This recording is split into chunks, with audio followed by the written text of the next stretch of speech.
Shabbat Shalom para todos. Vamos a comenzar hoy con la parashá número 23 Pekudei, que significa las cuentas. Esta es la última parashá de este libro, por lo tanto, al terminar un libro siempre decimos Hazak Hazak Benei Hasem.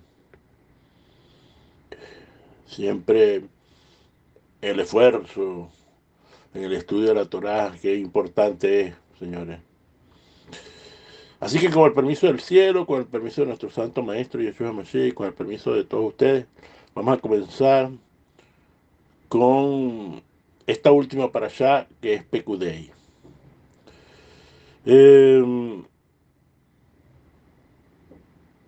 Esta parashá que comienza el Pekudei Ha Miskai se conoce como la parashá que hace el recuento de todo lo invertido en la construcción del Mishkan, del tabernáculo, según ordenó el Eterno. Se recontó, aquí se recuenta todo el oro empleado, así como toda la plata, el cobre y los demás objetos. Se confeccionaron los vestidos del servicio, así como también los vestidos sagrados para Aarón y sus hijos, todo de acuerdo a lo ordenado por el Eterno Moshe.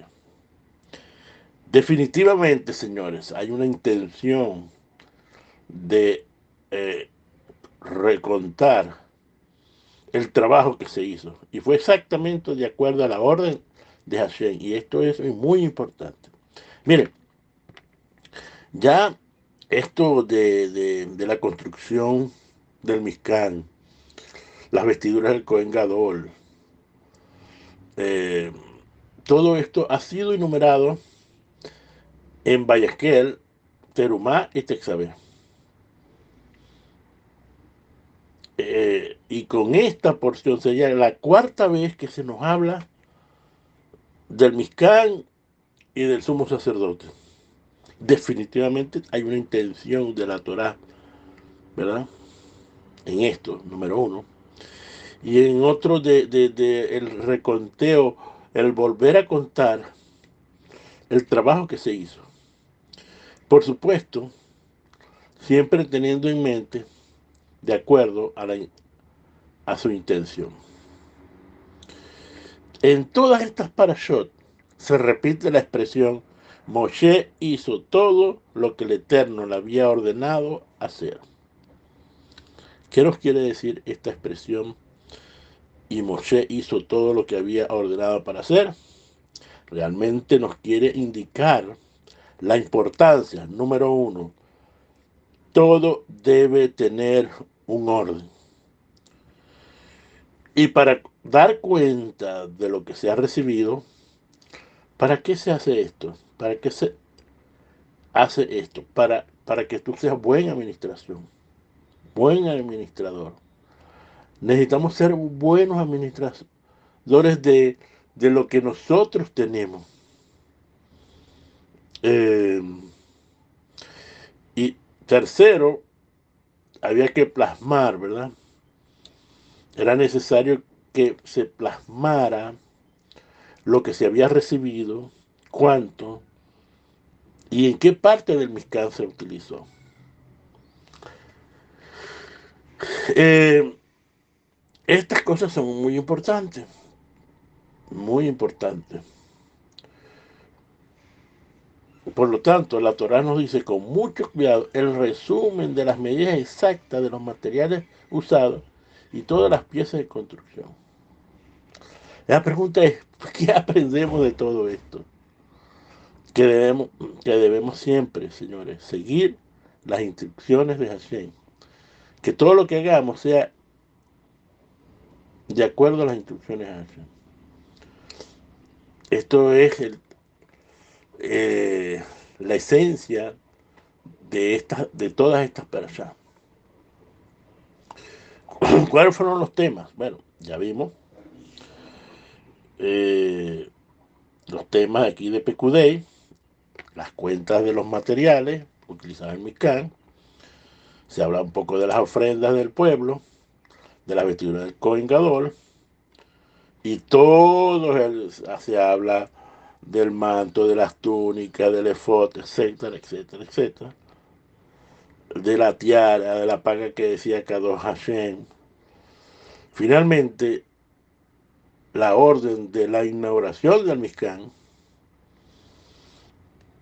de la entrega del Mizcán a Moshe con todos sus accesorios, el ordenamiento ahí entonces y la dedicación al Mizcán.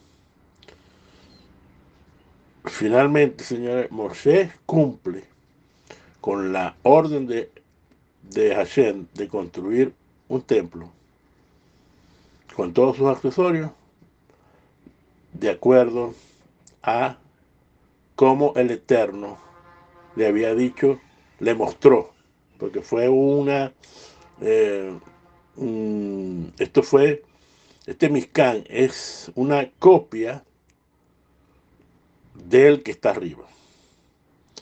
Y al terminar todo esto, la nube de gloria se cubrió sobre el Mizcán. Bueno, vamos entonces a dar, después de este resumen largo, para poder entrar en contexto, ¿no? Bendito eres tu eterno, soberano del universo, creador de los cielos y la tierra. Te damos gracias por estas enseñanzas que nos das. Gracias por el mandamiento del estudio de tu Torah, por darnos ese privilegio de estudiar Torah, Señor. Todo esto por los méritos de nuestro Santo Maestro Yeshua Mashiach. Amén. La enseñanza de hoy es el secreto de un tzadik. Porque detrás de todo esto, ¿verdad? Hay un tzadik. Cuando hay cosas, cuando suceden cosas en el mundo, la mano de los tzadik está ahí. Y en la construcción del tabernáculo, ¿verdad? Que fue inaugurado el primero de David, fue instituido el Mizcán por Moshe. Y bueno, él ahí, fíjense que Moshe, según dice, él mismo supervisó cada una de las cosas. Y esto nos enseña a veces que nosotros a veces delegamos cosas, ¿verdad? Pero el hecho de que tú le delegues no quiere decir que te sales del problema. Y aquí vemos la actitud de un tzadik, de un justo. Que Moshe, ¿verdad? Supervisó todo eso y fue quien, de alguna manera, ¿verdad?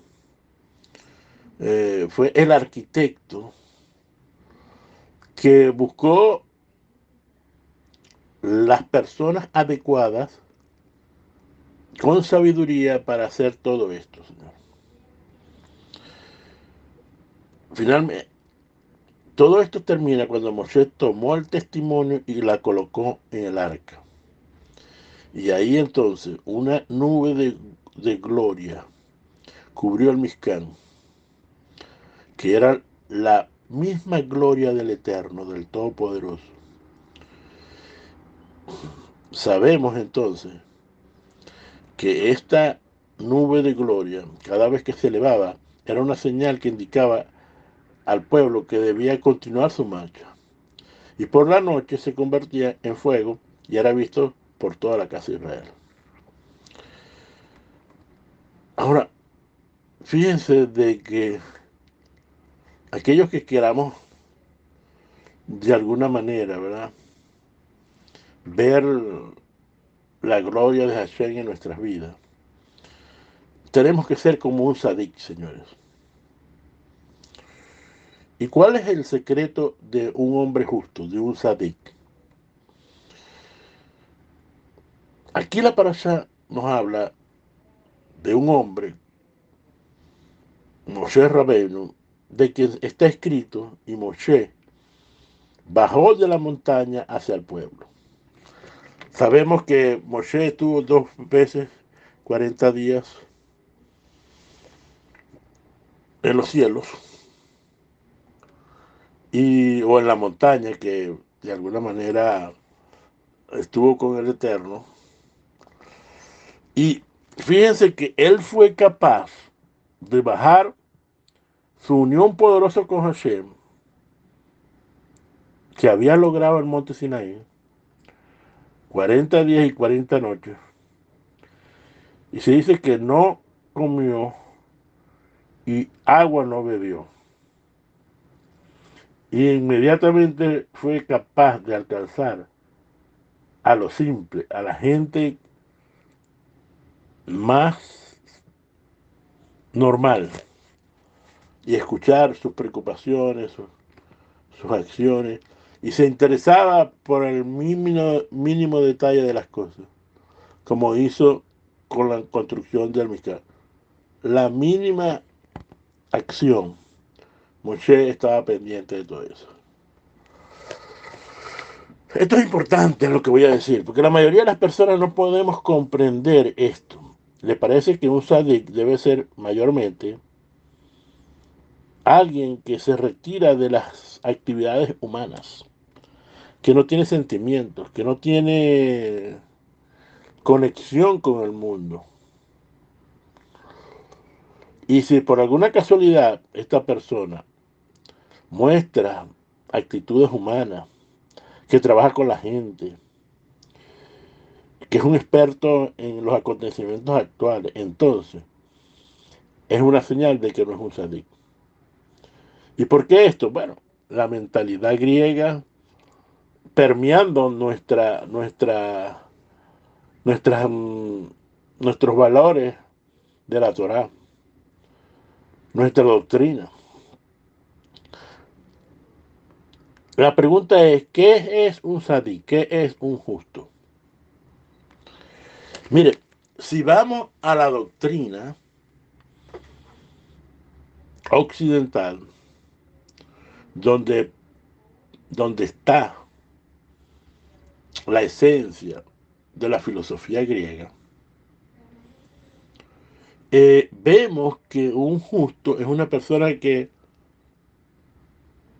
como un santo, que no peca, que es alguien, una persona con unos niveles de justicia tremendo. Y justo, es decir, la palabra sadik tiene la misma raíz de sedaká, de ofrenda, o de obras de justicia.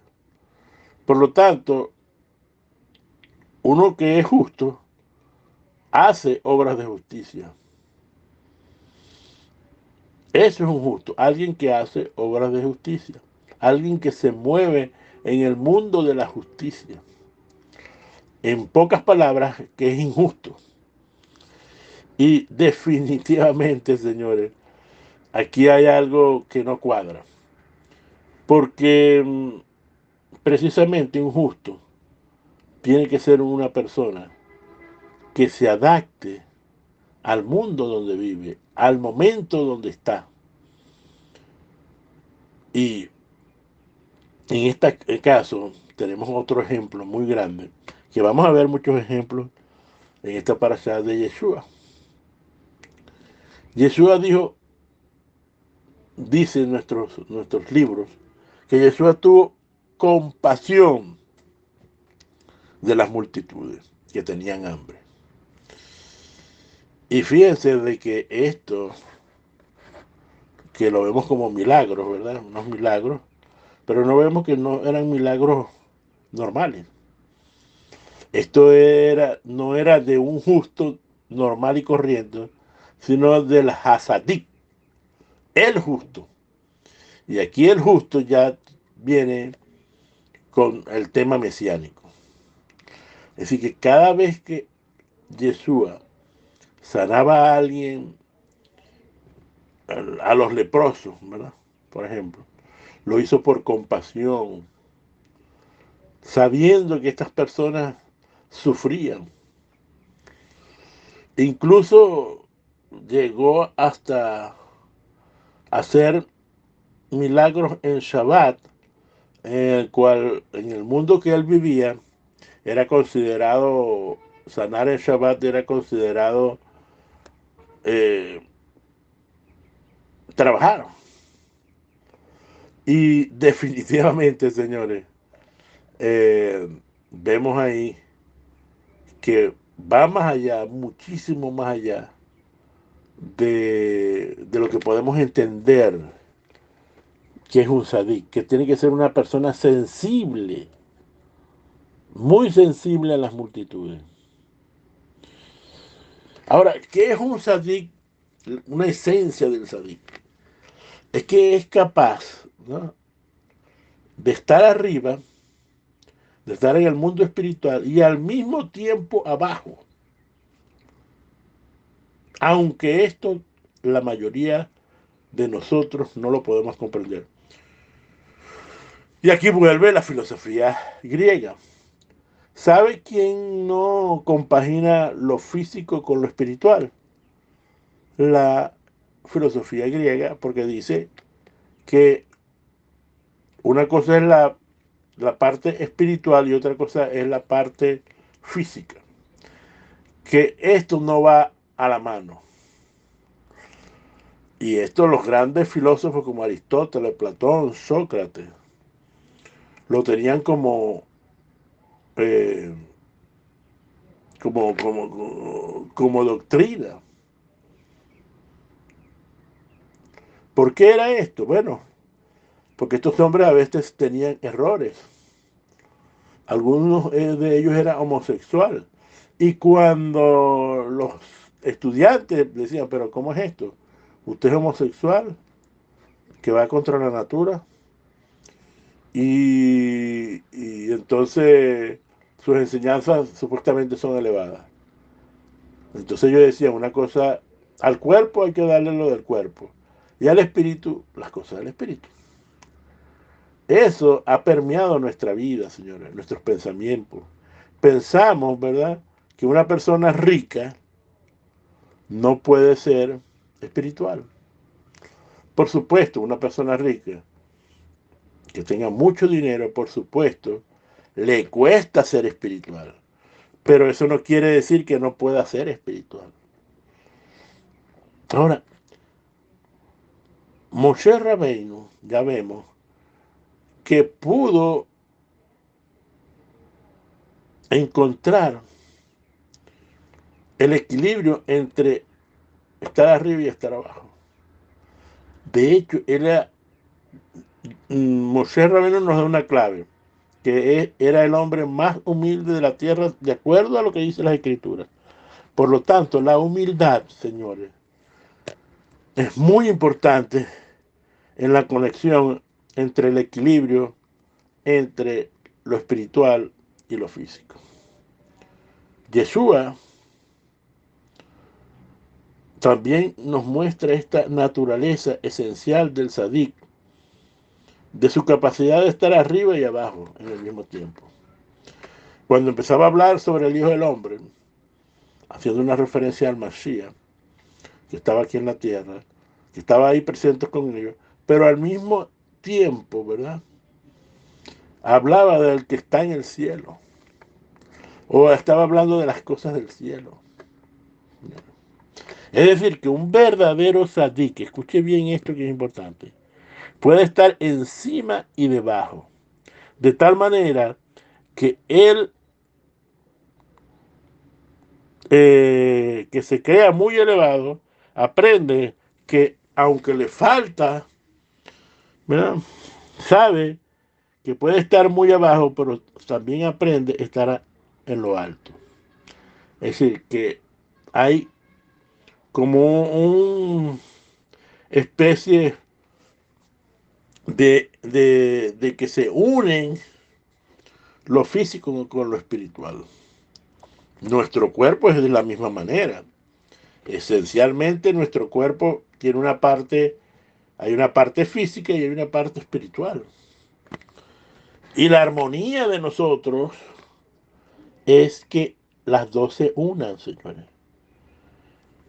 Vemos otro gran sadik, Joseph, y manejaba los dos mundos también. Se manejaba entre la sabiduría humana y la sabiduría espiritual. Vemos como Joseph, es impresionante Joseph, le digo, porque Joseph, como saben, lo pusieron de virrey y manejaba tanta la sabiduría de este mundo, el conocimiento de la ciencia, que él pudo, ¿verdad?, ser un gran administrador, hablando de administradores, como Moshe, con todo lo que recibió, e hizo lo que tenía que hacer. Resulta de que en el caso de Joseph, que todos conocemos, pudo hacer la administración, pudo hacer un plan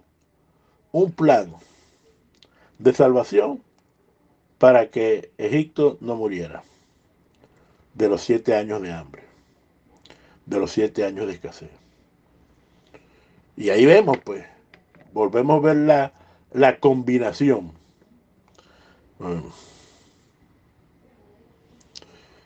Obviamente que nosotros, cuando empezamos a hablar, cuando aceptamos que estamos bien abajo, ¿verdad? Resulta a veces lo contrario, que estás muy cerca del Samud de Hashem. El Samud vendría siendo la cercanía, de que estamos ahí pegaditos con el Eterno. Pensamos que de repente si hacemos cosas humanas, ¿verdad? Como por ejemplo comer, esto es algo muy importante. ¿Por qué es importante? Porque pareciera, por ejemplo, que la gente que se cree muy santa, muy justa, muy espiritual, entonces se retira.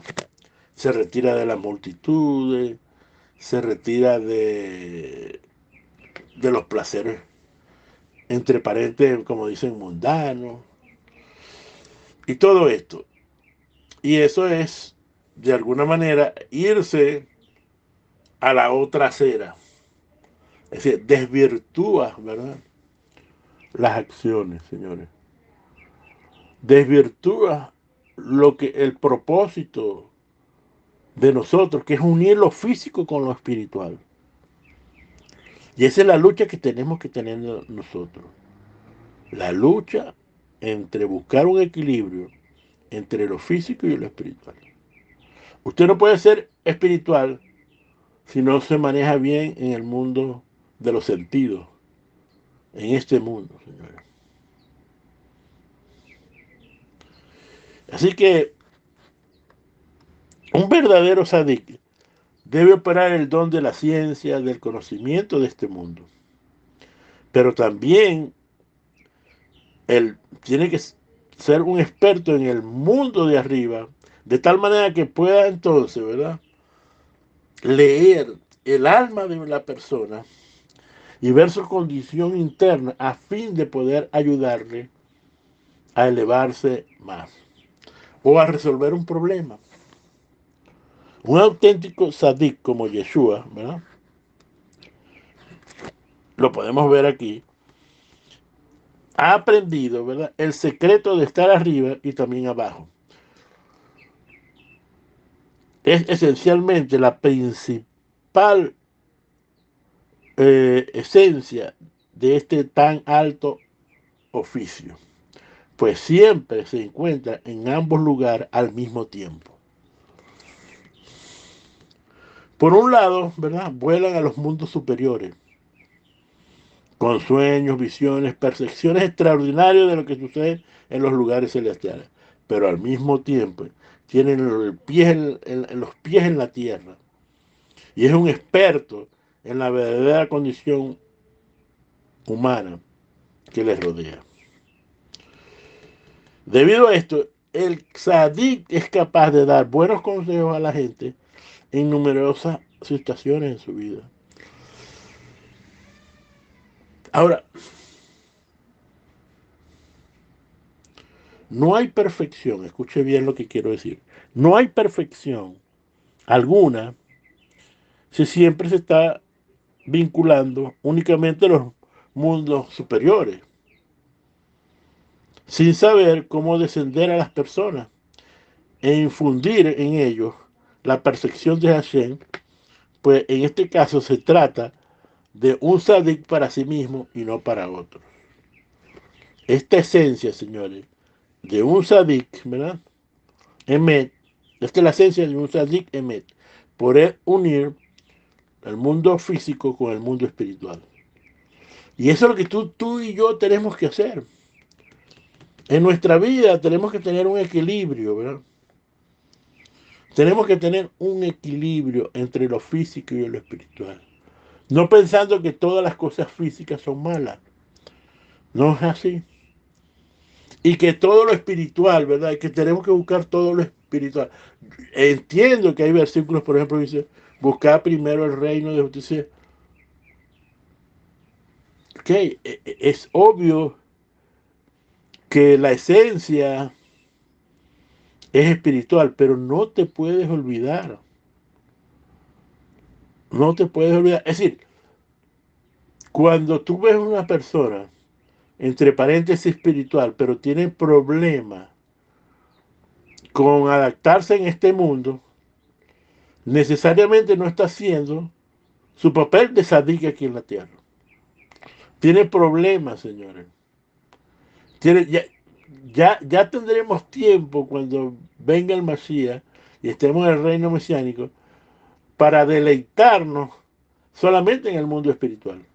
De hecho, les voy a decir algo. Los 1000 años que se van a pasar aquí es un deleite entre el mundo físico y el mundo espiritual. Va a ser un deleite, va a ser el Shabbat milenial. Ahora, miren, una de las cosas que a veces no nos conectamos con la esencia de Yeshua es porque lo estamos viendo, o al menos cuando vino a la tierra. Ahora, tengo que aclarar, hoy en día Yeshua es un ser plenamente espiritual. Ahora, cuando estuvo en la tierra, pensar que era totalmente un ser espiritual es incorrecto. ¿Por qué? Porque ya volvemos a decir, desde la perspectiva de la filosofía griega, Yeshua era un dios o un semidios. Porque eso es lo que se veía en la filosofía griega. Pues. Es decir, hombres que no necesitan comer, hombres que no necesitan esto, que no se unen a los deseos de la carne, como dicen. Entonces, ese es el Jesús que inventaron.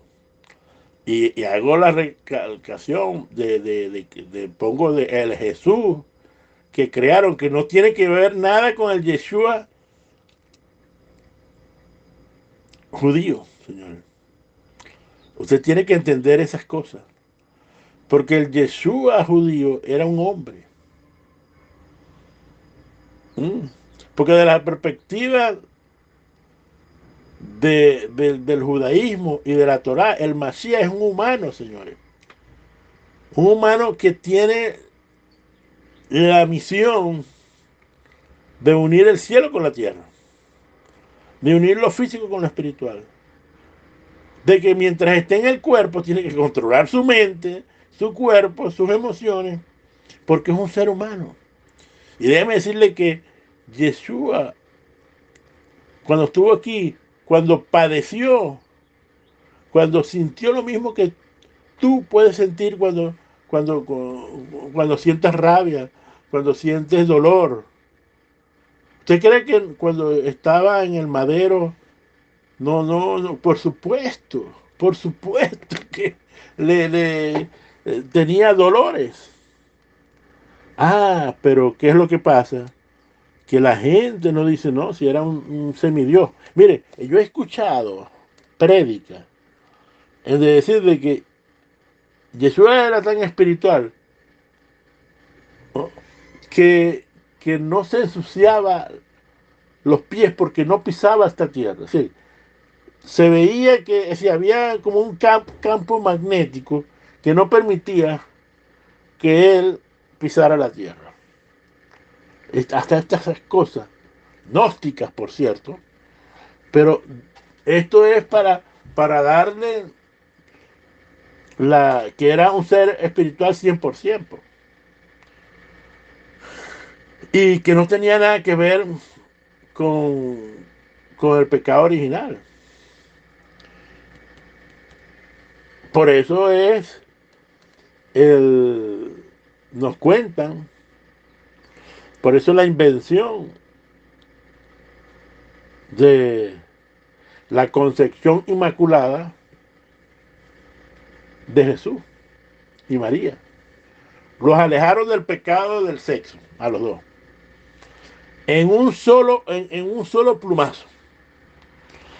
Pero entonces, ¿qué pasó con esto? Que cuando tú ves entonces, ¿verdad? Que la Torá habla a alguien con su esencia humana, no siendo un semidios, que de hecho este es uno de los alegatos del judaísmo, que no cree en Jesús, no cree en Jesús, y lo digo así para diferenciar. No han visto el Yeshua judío, no han visto el Yeshua humano, no han visto al Yeshua profeta, no han visto al Yeshua como eminente candidato a Mashiach. Y es lo que yo digo, mire, cuando yo siento, cuando yo empecé a ver que Yeshua era un humano como yo, entonces, todas las cosas que hizo empezaron a tener como mucho más mérito que si fuera una persona espiritual. Porque si, por ejemplo, si Yeshua cuando estaba en el madero no era semidios, probablemente era lógico que aguantara todo eso. Ahora, pero si es un humano, uy, ahora sí estamos hablando de otra cosa. Ahora sí estamos hablando de que, entendiendo que fue un ser humano y que no tuvieron compasión con él, pues. Señores, un sadik emet como Yeshua es uno que puede descender de todas sus percepciones espirituales a fin de colaborar con la gente en este mundo y ofrecerles buenos consejos para que ellos también puedan elevarse a sí mismos. Mire, vemos aquí también que los errores de percepción a veces que nos llevan a no tener, como es costumbre, ¿verdad? Hoy en día en Occidente, muchos dirigentes, muchos personajes famosos, muchos pastores, muchos apóstoles, ¿verdad? Tienen a veces, inclusive, esto hay que decirlo, muchos rabinos, tienen una relación muy limitada con las personas. Y entonces son sus asistentes, secretarios, las personas que les rodean, que no permiten que esta gente esté en contacto con ellos. Y esto es erróneo, considerado por algunos una señal de que es la perfección de un sadik. Sin embargo, señores, para que usted vea eso en la práctica de hoy en día, el Ribi Yeshua nos revela que no era así. En realidad, el justo es todo lo contrario. La perfección esencial del sadik es medida de acuerdo a su capacidad de llevarse bien con la gente más normal, que puede estar encima y abajo al mismo tiempo. Yeshua era un hombre alcanzable por todo, que aún los niños tuvieron acceso a él todo el tiempo. Y a veces cuando sus emisarios impedían a las madres judías que se le acercaran con sus hijos, él dijo, no les impidáis. Y, y siempre permitía que los niños estuvieran cerca de él. Y Jesús entonces nos da el ejemplo de lo que es un verdadero sadik. Hasta el punto que le lavó los pies a cada uno de sus eh, emisarios, sus chaliat, sus apóstoles, ¿verdad? Diciéndole que si lo importante era servir. Sí, que el trabajo, fíjense que lavar los pies en aquella época, para que usted vea la contextualización, era el trabajo menos deseado. Era el trabajo menos deseado, el trabajo más bajo que tenía un esclavo. Y Yeshua se puso a lo más bajo que podía hacer. Pero lo que les estaba demostrando era de que una persona se eleva cuando se pone, cuando se llena de barro, cuando se llena de los problemas de la gente, y ahí sí surge hacia adelante. Jesús nos da el ejemplo verdadero de que es un sadik, señores. Mire, un líder justo en su generación es una persona suficientemente humilde como para tener un conocimiento elevadísimo de Hashem, sin embargo, no aparentarlo más bien como una habilidad impresionante para estar con la gente en sus luchas y en sus tribulaciones y ayudarles a elevarse a sí mismo en una relación mucho más rica y profunda con el Eterno. Inclusive este fue el pecado de Korah y sus sectas. Ellos no podían comprender cómo Moshe y Aarón podían mantener los niveles simultáneos. ¿Cómo fue posible que Moshe Rabbeinu, al estar en el monte Sinai un día y alcanzar las percepciones espirituales tan impresionantes, ¿verdad?, que pudo recibir la Torá e inmediatamente bajar y jugar a la gente y estar en el profundo involucrado con las necesidades físicas de las personas? Señora, solo un verdadero sadik sabe manejarse en los dos mundos. Porque Moshe, señores, en esta parashá, ¿verdad?, se manejó en el mundo, escogió a la gente, hizo un recuento, empezó a hacer la administración de lo que le habían dado. Y esto no tenía nada que ver con el mundo espiritual. Obviamente que para poder dar cuenta de todo lo que había recibido, tuvo entonces, ¿verdad?, que incursionarse hasta en los más íntimos y mínimos detalles de la construcción del Mizcán. Esto nos indica algo muy impresionante, que todo debe tener un orden, que todos los detalles son importantes, que todos los mandamientos siempre tienen su recompensa, señores. Que precisamente, señores, el Eterno nos dice que debemos nosotros tener una conexión con este mundo material. Mírense,